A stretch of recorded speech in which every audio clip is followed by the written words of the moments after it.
O José Marcos de Freitas, ele escreve assim: Padre Fábio, sua bênção. Quando nos deparamos com a condição da existência humana, invariavelmente nos perguntamos o porquê do sofrimento. Porquê de sermos assolados por tantos conflitos, desastres, problemas? A mídia atualmente explora esse lado obscuro da existência. Desastres naturais, guerras, terrorismo, famílias desfeitas, gente morrendo pela fome, pessoas tentando sobreviver em condições totalmente indignas, pessoas em estado de profunda depressão, outros se refugiando em estados de aparente euforia. Diante desse quadro trágico da vida humana, alguns buscarão respostas, outros apenas se conformarão. Os mais céticos dirão que as coisas são assim mesmo, devido ao egoísmo humano, acrescentando que o sofrimento é a maior prova de que Deus não existe, de que Deus não é bom, pois se Deus existisse, Ele não permitiria o sofrimento. Padre Fábio, qual o significado do sofrimento nas nossas vidas? Gosto muito do programa do senhor e esperaria que o senhor me ajudasse a refletir sobre isso. Deus nos abençoe, um grande abraço. José Marcos, o sofrimento ele nasce, primeiramente a gente precisa fazer uma distinção, né? Quando a gente fala de sofrimento, nós estamos falando de um limite. Eu posso viver este limite na minha carne.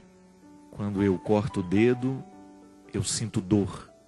O sofrimento é físico. Quando eu quebro um osso, quando eu me corto, quando eu me machuco, eu vivo a experiência do sofrimento físico. Quando você está doente, quando a gente tem febre, né? Nós vemos o desconforto do corpo. Isso todos nós passamos o tempo todo. Nós somos frágeis, né? E porque meu corpo é frágil, eu preciso protegê-lo. Se eu tomo muito sol, eu corro risco de ter câncer de pele. Por quê? Porque eu sei que a minha pele tem um limite. Ela não pode sobreviver aos raios ultravioletas. Eu sou limitado. E quando esse limite é desrespeitado, o meu corpo sofre. E nós temos um outro tipo de sofrimento, que é um sofrimento espiritual, que nós também podemos chamar o sofrimento da mente, né? Quando eu fico preocupado com alguma coisa, quando eu perco a paz porque os problemas estão ao meu redor. O sofrimento espiritual, o sofrimento mental, psíquico, né? São desdobramentos de sofrimento. Às vezes eu encontro pessoas que sofrem muito porque estão sendo caluniadas, aí perdem o sono, perdem a qualidade de vida, vão vivendo processos depressivos, né? E você citou várias consequências, várias situações em que a gente identifica o sofrimento humano. Mas a gente precisa voltar e pensar naquilo que eu dizia no início. Eu sofro porque eu sou limitado. É verdade. Quando alguém morre na minha vida, eu sofro. Por quê? Por causa do limite da vida. O outro era limitado, ele é precário, né? Ele sofre de precariedade, ele é criado, tudo que é criatura morre, se encaminha para o fim. E no momento que esse fim acontece, eu tenho dificuldade de lidar. O outro precisou morrer, por quê? Porque era limitado. Chega um momento em que o corpo esgota, já não tem mais condições de continuar. O envelhecimento é assim, né? Nós vamos perdendo a vitalidade do corpo. E no momento que o outro morre, eu começo a enfrentar os meus limites. Eu vou sentir saudade dele, eu vou sentir a falta. Então veja bem, o sofrimento vai perpassar a vida humana o tempo todo, porque o limite faz parte do nosso estatuto. Onde você tem pessoa, lá você tem a experiência do limite. E o limite, ele sempre vai ser uma experiência de sofrimento. Só que nós precisamos identificar que há duas formas de prestar atenção nesse limite. Uma primeira, que é bastante pessimista, que é quando eu começo a pensar os meus limites e os limites dos outros como um empecilho para a nossa felicidade. E aí nós caímos nessas frases feitas, nessas respostas simplistas, que dizem assim: Deus não existe, porque se Ele existe, Ele não iria permitir o sofrimento. Isso é uma coisa que nós escutamos o tempo todo, mas vamos ser sinceros. Esta é uma perspectiva muito ingênua. Ela pertence a um contexto de idealizações, né? Uma pessoa que idealiza muito a vida vai achar que tudo tem que ser perfeito, bonito, ordenado, feliz. E aí a gente costuma dizer que Deus não existe porque o limite existe. Então eu vejo o sofrimento, eu não consigo acreditar que Deus possa existir. Por quê? Porque o sofrimento me fere. Esta é uma forma de compreender o sofrimento, uma visão pessimista sobre ele. Mas por outro lado, nós podemos ter uma visão otimista do sofrimento. Não se trata de virar um bobo alegre, né? Não. Eu começo a compreender o meu limite como uma oportunidade que eu tenho de viver a experiência do cuidado. Por exemplo, digamos que você foi viajar, comprou lá uma peça bonita, que precisa de cuidado para ser transportada, porque senão ela quebra. Veja bem, o que você vai fazer? Você vai embalar essa peça, você vai revestir de cuidado, você vai ter a precaução de cuidar bem do revestimento dessa peça, para que ela chegue inteira no seu destino. Digamos que você vai mandar um presente. Então você sabe que o presente que você está enviando é frágil, você não quer que se quebre no meio do caminho. Então você vai cuidar, você vai embalar de um jeito certo, para que, ao chegar ao destinatário, a peça não esteja quebrada. Veja bem, há um limite, a peça quebra, isso é limite. Ela não é inquebrável, ela não está livre do dano, da possibilidade do dano. Mas eu então vou fazer com que eu revista essa situação de cuidado para que ela possa perdurar. E aí nós temos a dimensão positiva do sofrimento. Quando o sofrimento nos aponta para um cuidado que nós precisamos tomar. Veja bem, este cuidado ele pode ser físico, ele pode ser psíquico, ele pode ser mental. Como? Digamos que o meu corpo, eu senti uma dor no meu ombro. O meu corpo está avisando que alguma coisa não está bem. Então o que eu vou fazer? Eu vou procurar um médico para saber o que há de errado com o meu ombro. É uma forma de cuidado. A dor é um sinal positivo. É o corpo mandando um recado. É por isso que eu tenho pavor de gente que sente dor e não vai ao médico. A minha mãe perdeu uma vista por causa dessa história. Toda vez que ela me encontra, é engraçado, estou sentindo um incômodo nesse olho. Aí eu falava, mãe, a senhora tem que ir ao oculista.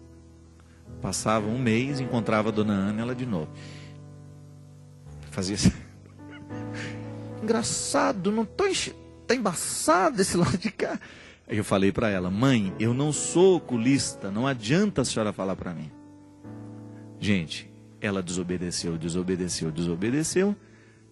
Aí teve um dia que teve uma dor terrível, teve um estado nervoso lá, a confusão que acontece dentro de casa, né? Teve uma dor terrível naquele olho. Quando foi para o médico, já não podia fazer mais nada.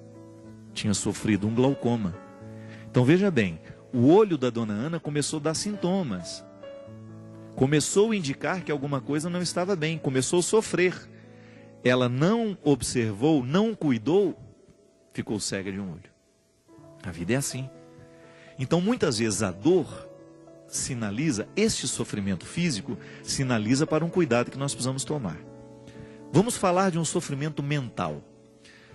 Você começa a ficar incomodado com alguma coisa que você está pensando. Então você está perdendo o sono por causa daquilo. Oh, meu Deus. E toda hora que você vai dormir, você fica pensando naquilo. Se você não toma uma decisão diante daquilo que incomoda a sua mente, não adianta sofrer. O sofrimento vai ser em vão. Agora, se você toma uma posição, então digamos que o que está me incomodando é uma situação prática.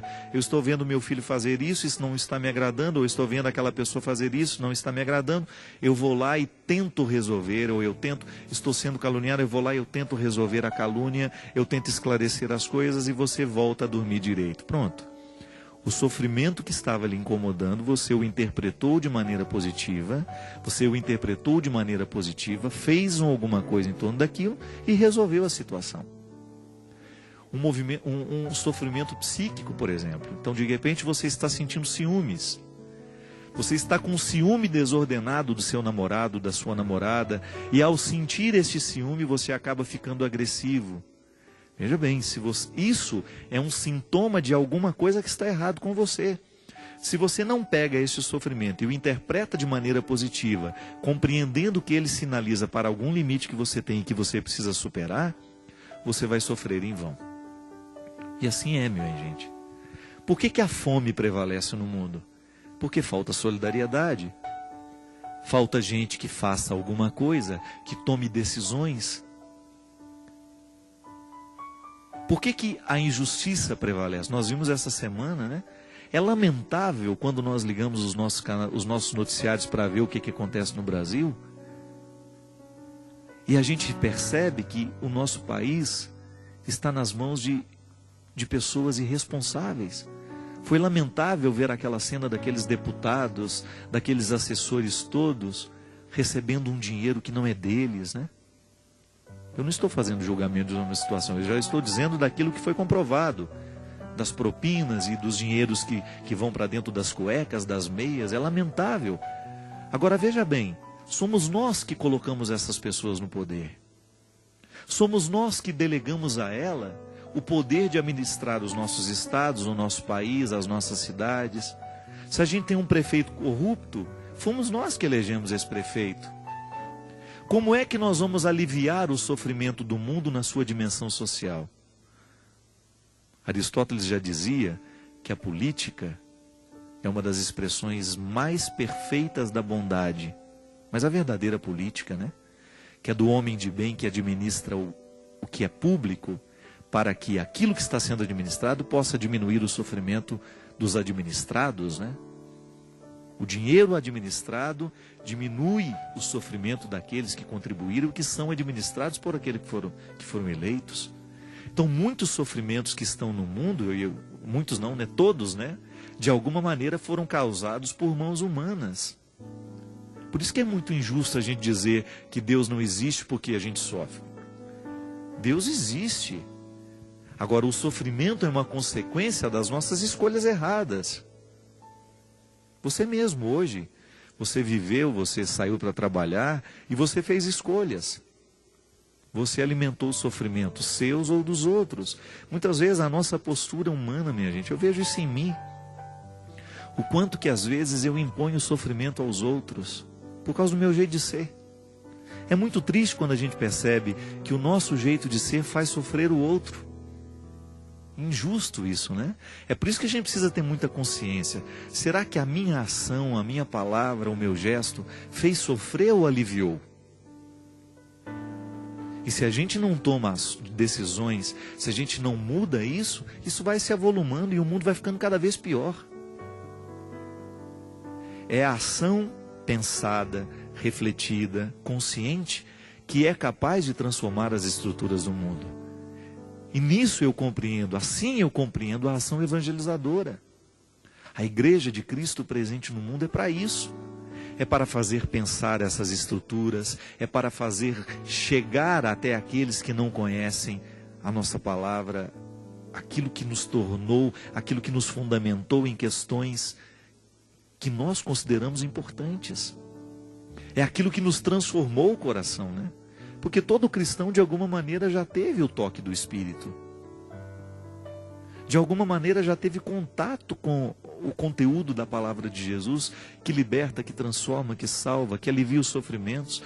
É muito incoerente, né, a gente pensar que tantas injustiças estejam acontecendo em países que se dizem cristãos. É impossível admitir que se aprove leis como o aborto, por exemplo. É intrinsecamente mal. Matar alguém é intrinsecamente mal. Não tem desculpas para isso. Outro dia eu recebi um e-mail, não sei se é verdade ou não, mas é tão verdadeiro o que foi dito ali. Dizem que uma mulher apareceu no consultório de um médico e disse para ele assim: doutor, eu estou apavorada, que eu estou com um filho de 9 meses e estou grávida de novo. e eu vim aqui que eu gostaria de fazer um aborto. E disse que o médico olhou para ela e disse: ótimo, sem problema, mas então vamos fazer o seguinte: ao invés de matar a criança que está no ventre, vamos matar o outro de 9 meses. Aí ela levou um susto, né? Como, doutor? O senhor está louco? Matar o meu filho? Aí ele olhou para ela e disse: minha filha, matar o que está no ventre é a mesma coisa, você vai matar um filho também. Choca, né? Choca quando nós olhamos nos olhos e falamos: então tá bom, não mate o que está no ventre, a gente mata o que está de fora. É apenas uma maneira de mostrar o absurdo que é o aborto. Minha gente, tudo isso vai tomando conta da nossa consciência, justamente porque falta passar por nós, falta tomar conta de nós, falta inundar o nosso coração e a nossa mente a mentalidade cristã, que com certeza é capaz de amenizar os sofrimentos do mundo. Porque quem tem Deus no coração vai pensar 2, 3, 4 vezes antes de fazer mal a alguém. Quem tem Deus no coração vai pensar 2, 3, 4 vezes antes de falar mal de alguém, antes de difamar, antes de esparramar coisas ruins. Quem tem Deus no coração vai pensar 2 vezes antes de enganar o outro. Então é esta experiência cristã que vai fazendo com que esse significado do sofrimento possa aparecer, mas não de maneira negativa, mas de maneira positiva. O sofrimento que está no outro está também em mim. Então a gente identifica que isso é fruto de um limite e nós agimos a partir deste limite para melhorar o mundo que nós vivemos.